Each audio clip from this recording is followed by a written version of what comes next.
Right, అదిరేది లేదు బెదిరేది లేదని చెప్తున్నారు కొండా ఫ్యామిలీ. తెలంగాణ కాంగ్రెస్ లో ముఖ్యంగా మంత్రి కొండా సురేఖ మురళి ఎపిసోడ్లో ట్విస్ట్లు అయితే మనం చూస్తూ ఉన్నాము. ఒకదాని తర్వాత ఒకటి. తాజాగా హైదరాబాద్లోని ఎమ్మెల్యే క్వార్టర్స్లో కాంగ్రెస్ ఇన్ఛార్జ్ మీనాక్షి నటరాజన్తో కొండా దంపతులు ఇద్దరు కూడా ప్రత్యేకంగా భేటీ అయ్యారు, వెళ్ళి కలిశారు. ఈ సందర్భంగా మంత్రి కొండా సురేఖ ఇన్ఛార్జ్ మీనాక్షికి 16 పేజీల నివేదికను అందజేశారు.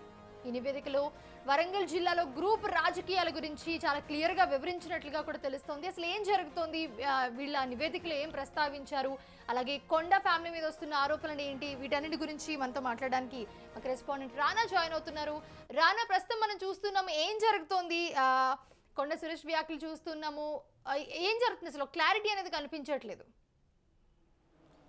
గత నెల రోజుల నుంచి కూడా వరంగల్ రాజకీయాల్లో ఒక సంచలనంగా మారిందని చెప్పుకోవచ్చు. ఎందుకంటే కొండా మురళికి సంబంధించినటువంటి ఎపిసోడ్. ఎందుకంటే గతను ఈ మధ్యకాలంలో మీటింగ్స్లో ఆయన చేసినటువంటి వ్యాఖ్యలు అనేది పెద్ద ఎత్తున వివాదంగా మారిపోయినటువంటి నేపథ్యం కనబడుతుంది. ఎందుకంటే అది ఎంతలా తయారైందంటే ఏకంగా తన సొంత పార్టీకి సంబంధించిన నేతలే కొండా మురళి పైన కానీ కొండా సురేఖ పైన కానీ వారు అధిష్టానానికి కంప్లైంట్ చేసేంత రీతిలో కూడా ఈ యొక్క వివాదము నడుస్తున్నటువంటి నేపథ్యం కనబడుతుంది. మొన్నటి వరకు ఏకంగా కొండా సురేఖ పైన పోటీ చేసినటువంటి వ్యక్తులు ఎవరుతున్నారో ఇటు బీజేపీ నుంచి కానీ ఇటు బీఆర్ఎస్ పార్టీ నుంచి కానీ వీళ్ళు కూడా ఇటు ఎన్నికల కమిషన్కి కూడా కంప్లైంట్ చేశారు. దేనికంటే ముఖ్యంగా కొండా మురళి ఈ మధ్య గత వారం రోజుల ముందు ఒక బహిరంగ సభలో అతను చాలా కీలకమైనటువంటి వ్యాఖ్యలు చేశారు. ఎందుకంటే గత ఎన్నికల్లో నేను ఆషామాషిగా గెలవలేదు, దాదాపు 70 కోట్ల రూపాయల వరకు కూడా నేను ఎన్నికల్లో ఖర్చు పెట్టానంటూ కూడా ఒక వ్యాఖ్య చేశాడు. వ్యాఖ్య చేయడంతో పాటు మరొక ముందడిగేసి అక్కడ వచ్చినటువంటి కార్యకర్తలతోనూ తన అభిమానులతో ఆయన కొంచెం ఉత్సాహంగా మాట్లాడాలన్న ఉద్దేశంతోనో లేకపోతే వాళ్ళని ఉత్సాహపరచాలన్న ఉద్దేశంతోనో తెలియదు కానీ మరొక వ్యాఖ్య చేశారు. నాకు 500 ఎకరాల దాకా ఉన్నాయి, ఆ 500 ఎకరాల్లో దాదాపు 16 ఎకరాల వరకు కూడా నేను అమ్ముకొని ఈ ఖర్చు పెట్టాననేది కూడా అతను చేసినటువంటి వ్యాఖ్య. సో దీన్ని బీఆర్ఎస్ కానీ అలాగే బీజేపీకి సంబంధించినటువంటి క్యాండిడేట్లు అప్పట్లో వరంగల్ ఈస్ట్ నుంచి పోటీ చేసినటువంటి అభ్యర్థులు ఎవరుతున్నారో వాళ్ళు ఎన్నికల కమిషన్కి కంప్లైంట్ చేశారు. కంప్లైంట్ చేసినప్పుడు అసలు కొండా మురళి ఇంత బహిరంగంగా కూడా ఆయన వ్యాఖ్యలు చేస్తారు కాబట్టి ఖచ్చితంగా దీనిపైన మీరు ఎంక్వైరీ చేసిన తర్వాత అది నిజమైన తేలితే మాత్రం ఖచ్చితంగా వరంగల్ ఈస్ట్లో పోటీ చేసినటువంటి గెలిచినటువంటి కొండా సురేఖ యొక్క ఎమ్మెల్యే పదవిని మీరు క్యాన్సిల్ చేయాలంటూ కూడా వారు లెటర్ రాసినట్టుగా మనకు సమాచారం అవుతుంది. దాంతోపాటు ఈ వరంగల్ జిల్లాలోనే ఏకంగా ఇప్పుడు పరకాలకు సంబంధించిన నియోజకవర్గం ఒక హాట్ టాపిక్గా మారినటువంటి నేపథ్యం కనబడుతుంది. ఎందుకంటే కొండా మురళి కానీ కొండా సురేఖ సంబంధించినటువంటి వారు ఏకైక పుత్రిక ఎవరైతున్నారో కొండా సుష్మిత పటేల్ పరకాల నియోజకవర్గం నుంచి గత ఎన్నికల్లోనే ఆమె ఆశించింది టికెట్. కాకపోతే అప్పట్లో ఆమె తన అప్లికేషన్ కూడా గాంధీ భవన్లో ఆమె సమర్పించారు. అప్పుడు ఉన్నటువంటి రాజకీయ సమీకరణాలు కాకపోతే ఎట్టి పరిస్థితుల్లోనే ఈసారి అధికారంలోకి రావాలని కూడా కాంగ్రెస్ పార్టీ భావించినటువంటి నేపథ్యంలో ఆ సమయంలో ఎక్కువగా ఒకే కుటుంబానికి 2 సీట్లు ఇవ్వకూడదు అనేది వారు ఆలోచించారు. దాంతోపాటు ఒకవేళ 2 సీట్లు ఇచ్చినా కూడా గెలిచేటువంటి స్థానాలు ఏవైతున్నాయో అవంతా కూడా సర్వే చేయించుకున్నారు. అవంతా కూడా రెక్టిఫై అయిన తర్వాత కొంతమందికి మాత్రమే 2 సీట్లు ఇచ్చినటువంటి పరిస్థితి కనబడుతుంది. ఆ నల్గొండ జిల్లాకు సంబంధించిన నాయకులకు మాత్రమే అట్లా చేశారు. అట్లా వరంగల్కి వచ్చాక మాత్రం అక్కడ నువ్వా నేనా అన్న రీతిలో కూడా ఇటు కాంగ్రెస్ పార్టీ కానీ బీఆర్ఎస్ పార్టీ కానీ తలపడింది. కాబట్టి ఈ సందర్భంలో రిస్క్ తీసుకోకూడదనే ఉద్దేశంతో ఇటు అధిష్టానం కానీ అప్పట్లో పీసీసీ ప్రెసిడెంట్గా ఉన్నటువంటి రేవంత్ రెడ్డి కానీ ఆలోచించి సుష్మితా పటేల్కి అప్పుడు సీటు నిరాకరించినట్టుగా మనకు సమాచారం. దాని తగ్గట్టుగానే కొండా సురేఖ వరంగల్ ఈస్ట్కి రావడము, ఆమె గెలవడము ఇవన్నీ జరిగాయి. సో గెలిచిన తర్వాత ఆమె మంత్రి కూడా అయ్యారు. మంత్రి టూరిజం ఫారెస్ట్ అయింది, అలాగే ఎన్విరాన్మెంట్ మినిస్టర్గా కూడా ఆమె పనిచేస్తున్నారు. అయితే గత 6 నెలల నుంచి కూడా కొండా సురేఖ పైన కొన్ని ఆరోపణలు అయితే వినిపిస్తున్నాయి. దాంతోపాటు కొండా సురేఖని మంత్రి పదవి నుంచి తప్పించబోతున్నారు, ఆమెను తీసేసి వేరే వాళ్ళని మంత్రి పదవి ఇవ్వబోతున్నారంటూ కూడా ఊహాగానాలు వచ్చినటువంటి నేపథ్యంలో కొండా మురళి వీటినంతా కూడా ఈ వ్యాఖ్యలు చాలా సీరియస్గా తీసుకుని, ఎందుకంటే ఇటు బీఆర్ఎస్ సంబంధించిన వారు కానీ బీజేపీకి సంబంధించిన నాయకులు కానీ ఎవరు కూడా కొండా సురేఖ పైన ఆరోపణ చేయట్లేదు. కాకపోతే అక్కడ ఉన్నటువంటి స్థానికంగా ఉన్నటువంటి జిల్లా నాయకులు ఎవరవుతున్నారో, నియోజకవర్గ స్థాయిలో పనిచేసినటువంటి నాయకులు ఎవరవుతున్నారో వాళ్ళు కావాలనే కొండా సురేఖ పైన అసత్య ప్రచారం వాళ్ళు చేస్తున్నారంటూ కూడా ఆయన ఆగ్రహం వ్యక్తం చేశారు. దాని తగ్గట్టుగానే ఈ యొక్క మొత్తం ఎపిసోడ్ అంతా నడిచింది. ఆ కోవలనే ఈ యొక్క వ్యాఖ్యలు అనేది ఆయన చేశారు. సో మొన్నైతే ఇటు క్రమశిక్షణ సంఘానికి కూడా ఆయన కలిశారు. 6 పేజీల వరకు కూడా లెటర్ కూడా ఇచ్చారు. తన వర్షన్ అంతా ఇచ్చాడు. అసలు పార్టీలో ఏం జరుగుతుంది, నా పైన ఎందుకు వీళ్ళందరూ కూడా అసత్త ఆరోపణలు చేస్తున్నారు దానిపై కూడా వివరణ ఇచ్చారు. అది ముగిసిన తర్వాత ఇవాళ అనూహ్యంగా మీనాక్షి నటరాజన్ దగ్గరికి వచ్చాడు. దాదాపు అరగంట పాటు కూడా ఆయన భేటీ అయ్యారు. ఏకంగా మంత్రి కొండా సురేఖ కూడా వచ్చారు.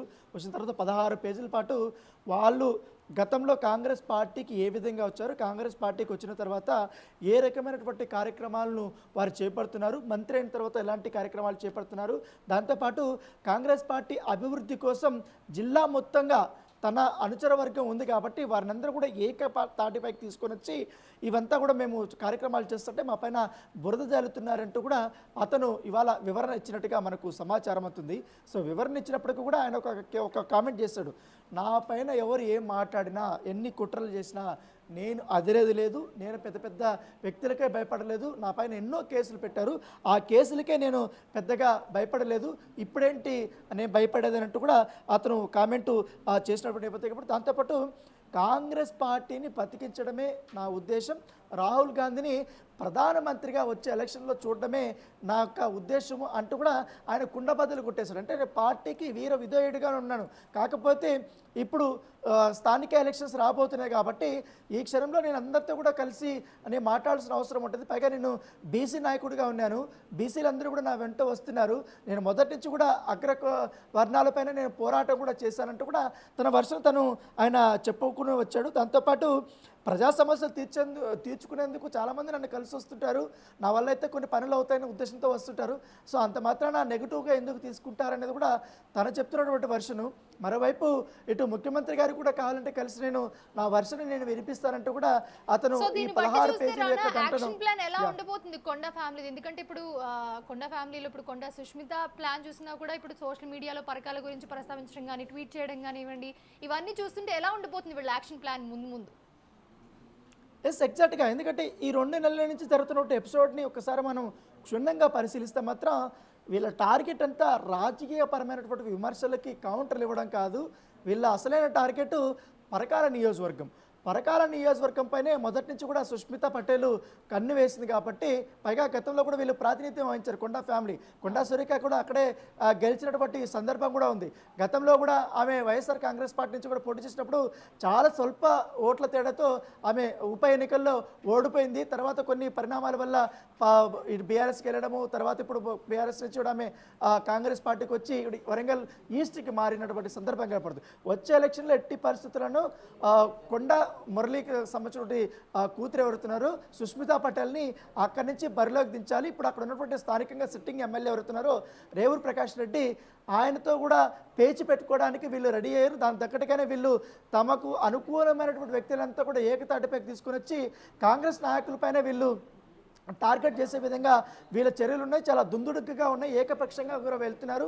మంత్రిగా ఉన్నారు కాబట్టి మమ్మల్ని అందరినీ కలుపుకొని పోవట్లేదంటూ కూడా కాంగ్రెస్ కార్యకర్తలు నాయకులు వాళ్ళందరూ కూడా ఫిర్యాదులు చేశారు. కాబట్టి సో చూడాలి, ఈయన వివరణ ఇచ్చారు, ఆ వివరణని వీళ్ళు పరిశీలిస్తున్నారు కాబట్టి మీనాక్షి నటరాజన్ నెక్స్ట్ వాళ్ళపైన చర్యలు ఉంటాయా లేదా కూడా చూడాలి. ఎందుకంటే వారిపైన కంప్లైంట్ చేసిన వారి యొక్క స్టేట్మెంట్లు కూడా అంతే, వాళ్ళందరూ పిలిపించారు, వాళ్ళు కూడా మాట్లాడారు కాబట్టి వాళ్ళకు ఉన్నటువంటి అభ్యంతరాలంతా కూడా ఇప్పుడు స్థానిక ఎలక్షన్స్ రాబోతున్న సమయంలో కొండా మురళి ఫ్యామిలీ ఈ రకంగా హాట్ టాపిక్గా మారడము, పార్టీలో ఒక గందరగోళమైనటువంటి వాతావరణం అనేది సృష్టించే అవకాశం ఉన్నటువంటి నేపథ్యంలో ఇక మీదట వాళ్ళంతా ఉండకూడదనే ఉద్దేశంతో ఇటు అధిష్టానం కూడా రంగంలోకి దిగి ఈ యొక్క వివాదాన్ని సద్దుమరిగేలా చేయడానికి కోసం వాళ్ళు ప్రయత్నాలు చేస్తున్నట్టుగా మనకు తెలిసిందే. కాకపోతే నన్ను ఎవరైతే బెదిరించలేదు, నేను ఇప్పటి వరకు ఎవరి దగ్గర కూడా రూపాయి తీసుకోలేదు, ఎవరిని బెదిరించి డబ్బులు తీసుకోలేదు, నా పైన వచ్చినటువంటి ఆరోపణలను కూడా అవాస్తవము. దాంతోపాటు ఇటు ఎవరు కొండా సురేఖ నిర్వహిస్తున్నటువంటి ఈ శాఖలు ఏదైతే ఉన్నాయో ఆ శాఖల్లో అవినీతి చేయడానికి ఆస్కారమే లేదు. ఎందుకంటే ఫారెస్ట్ డిపార్ట్మెంట్ కానీ ఎండోమెంట్ డిపార్ట్మెంట్ కానీ పెద్దగా రెవెన్యూ వచ్చేటువంటి శాఖలు కూడా కాదు. పైగా నేనే నెల 5 లక్షల రూపాయల వరకు కూడా వాళ్ళ స్టాఫ్ ఖర్చు కోసం నేను పంపిస్తున్నానంటూ కూడా కొండా మురళి కామెంట్ చేసినటువంటి నేపథ్యంలో అవన్నీ పరిగణలోకి తీసుకున్నారు కాబట్టి కాంగ్రెస్ పార్టీ సో ఏ రకంగా నెక్స్ట్ ఫర్దర్ స్టెప్ ఉండబోతుందో కూడా మనం చూడాలి. మరి కొన్ని రోజుల్లోనే ఇప్పుడు స్థానిక సంస్థల ఎలక్షన్స్ వస్తున్నాయి. దాంతోపాటు రేపు కాంగ్రెస్ పార్టీ చాలా ప్రతిష్టాత్మకంగా మొత్తం గ్రామ ప్రెసిడెంట్ అందరితో కూడా దేశంలో ఎక్కడ లేని విధంగా మొత్తం నాయకులంతా కూడా తీసుకొచ్చి రేపు భారీ బహిరంగ సభ ఎల్బీ స్టేడియంలో జరగబోతుంది. ఆ సభకు కూడా నేను పెద్ద ఎత్తున మా జిల్లా నుంచి పక్క జిల్లా నుంచి కూడా వీళ్ళందరినీ తీసుకుపోతున్నానంటూ కూడా ఆయన హామీ ఇచ్చారు. కాబట్టి సో చూడాలి నెక్స్ట్ పరిణామాలు ఏ విధంగా ఉంటాయో. Right, thanks for the beats Rana.